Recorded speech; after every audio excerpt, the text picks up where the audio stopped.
This is Indonesia, formerly known as the Dutch East Indies. Before World War II, Indonesia was under the Dutch colonial government for 350 years, and during World War II, Indonesia fell under Japanese occupation. Japan was part of the Axis powers, allied with Germany and Italy to fight against the US, British, and French. Indonesia was part of Japan's plan of Asia for Asians, in which Imperial Japan encouraged East Asian and Southeast Asian countries to go against Western colonization. However, this Japanese-led movement failed because many countries and the people within those countries were exploited by the Japanese instead. Starting from the early 1910s, Indonesians were finally granted access to education that allowed them to formulate ideas to create a unified nation from the remaining kingdoms and vassal states. This made way for the youth movement to begin, where they spread propaganda against the Dutch colonial government and strengthened the people's resolve in being against the Dutch. While not directly involved in the war, since they were still colonized, Indonesians were used as a source of labor for the Japanese war effort.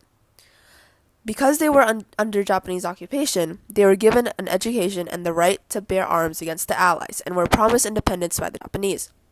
Conflict between the Dutch and Indonesians brought forward a sense of nationalism in Indonesia, which was encouraged by the Japanese, and it would then eventually lead to the national revolution after World War II. The Indonesian independence was caused by the absence of power left by the Japanese after they surrendered to the Allies, with Indonesia declaring independence on August 17, 1945, from the colonial Dutch government and the recent Japanese occupation. While the Allies were persecuting Japan, Indonesia was left to declare their independence and establish their own government by themselves. After World War II, the Dutch, led by the British and allied with the Americans, conducted two separate military operations in 1946 and 1948 to reoccupy Indonesia and to return the land to the Dutch. Because of this, 4 years of peace negotiations with the Netherlands ensued, with them acknowledging Indonesia's Declaration of Independence in 1949 after the UN Roundtable Conference, with intervention from the US and Australia.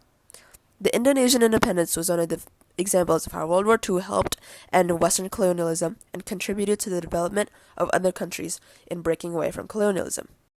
As stated from the Declaration on the Granting of Independence to Colonial Countries and Peoples from 14th of December 1960, the impact of the Indonesian independence is that it allowed for the right to freely determine one's political status and the ability to pursue economic and social development.